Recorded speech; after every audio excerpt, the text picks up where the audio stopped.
Hello, you're listening to Infinite Truth in Motion, episode 16, Wisdom. And I'll start with something that I have said many times. I am enough. I have written these words down, repeated them, looked at myself in the mirror and said them many, many times. I understood what they meant.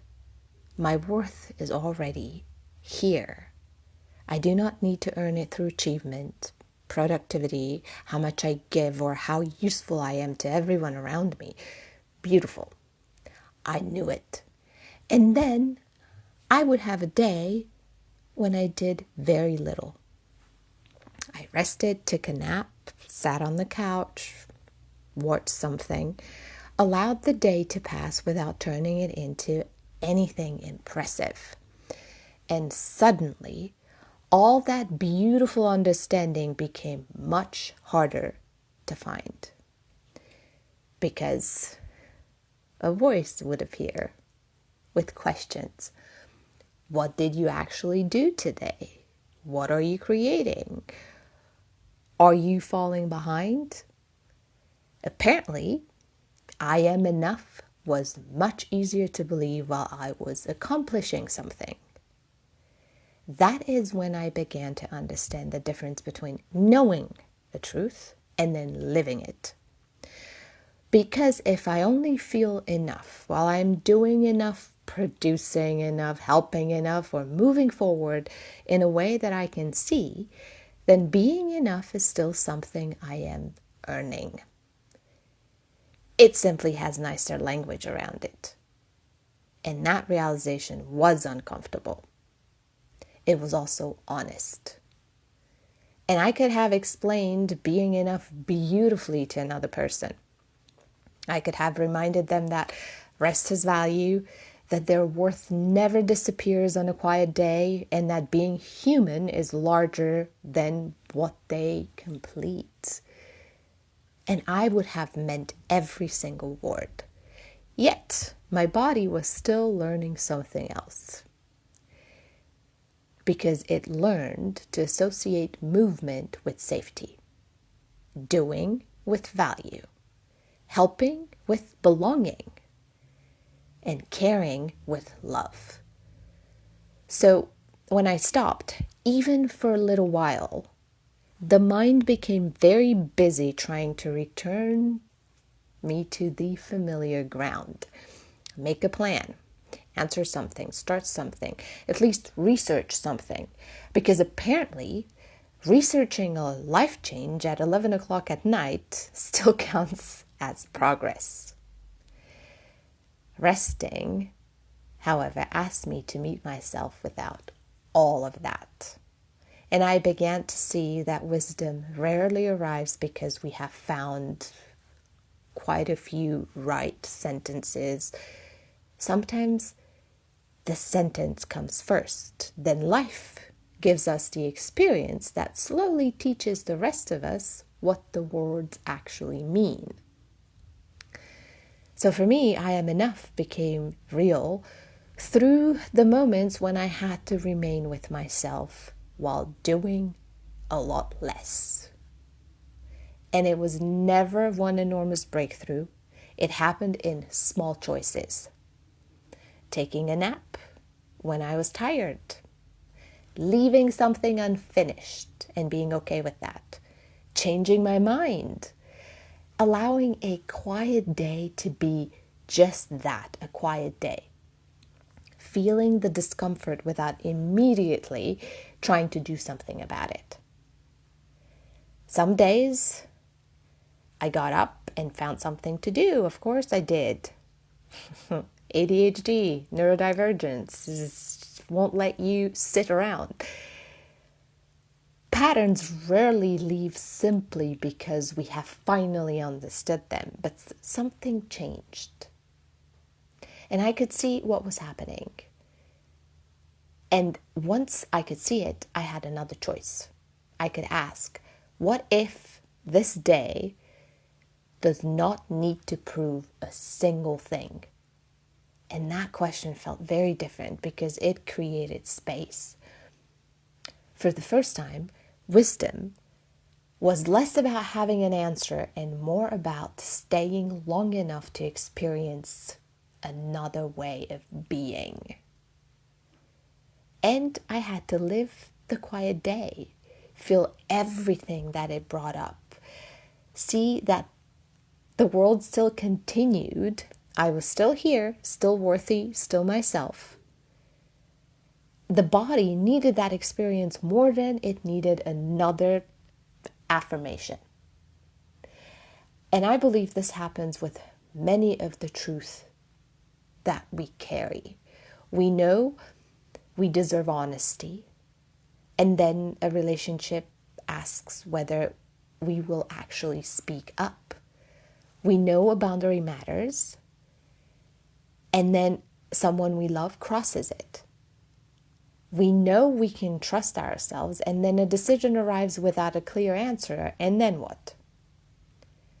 And that is where the truth becomes alive. Life brings it out of the mind and places it directly in front of us. And suddenly, we're no longer discussing courage, trust, love, or being enough. We're actually living the moment where those words mean something.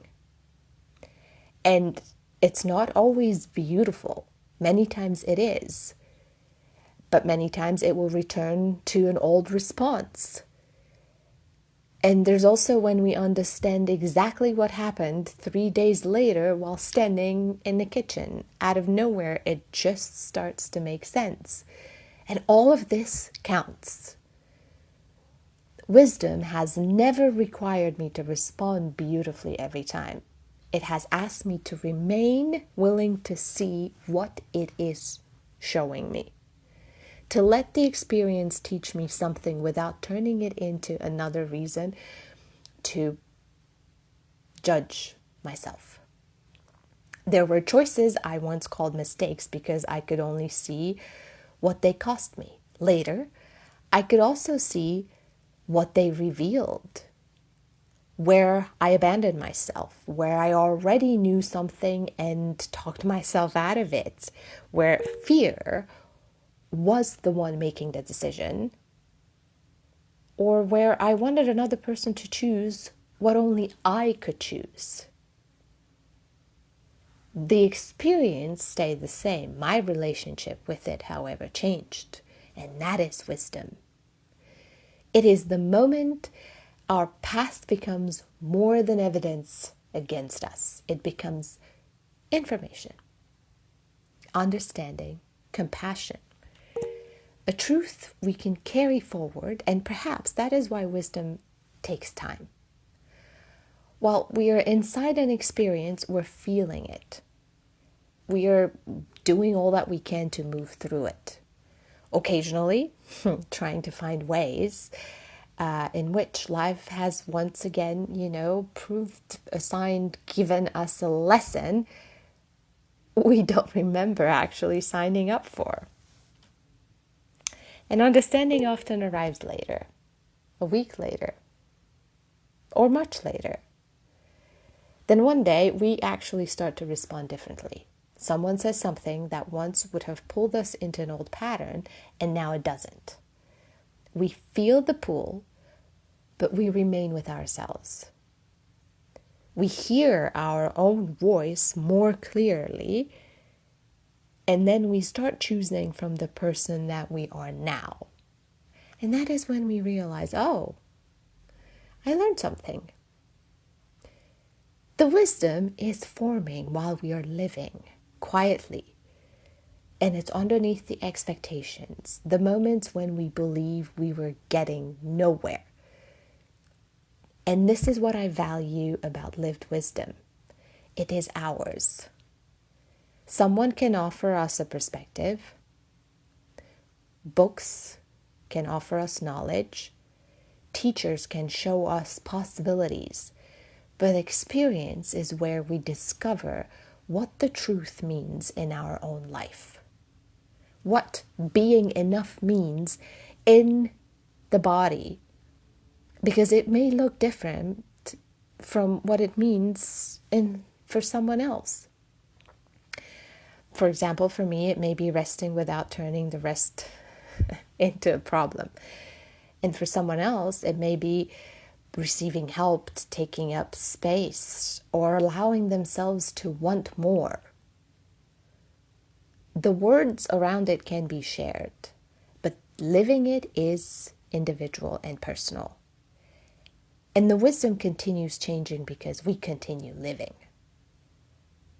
I may understand being enough one way today and discover another layer tomorrow.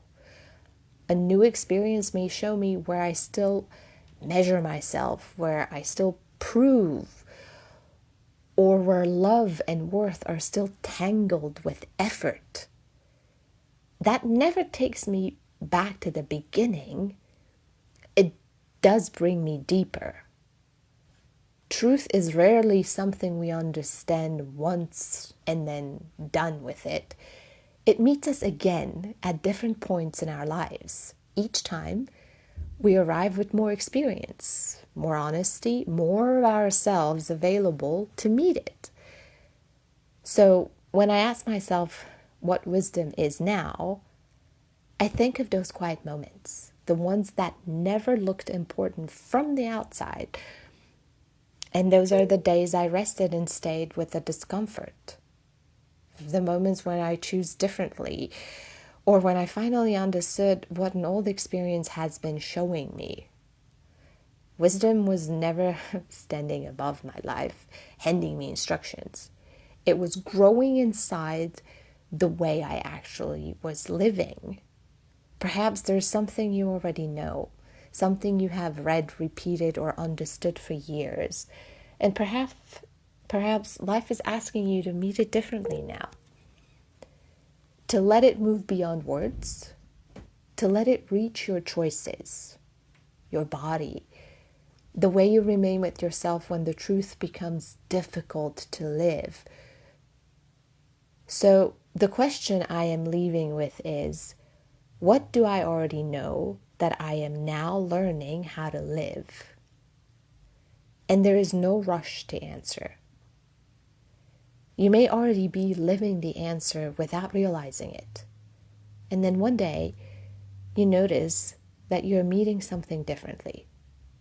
The truth has moved from something you understood into something that you have now become. You're letting it unfold and you're living it. That is infinite truth in motion. I'll talk to you in the next episode.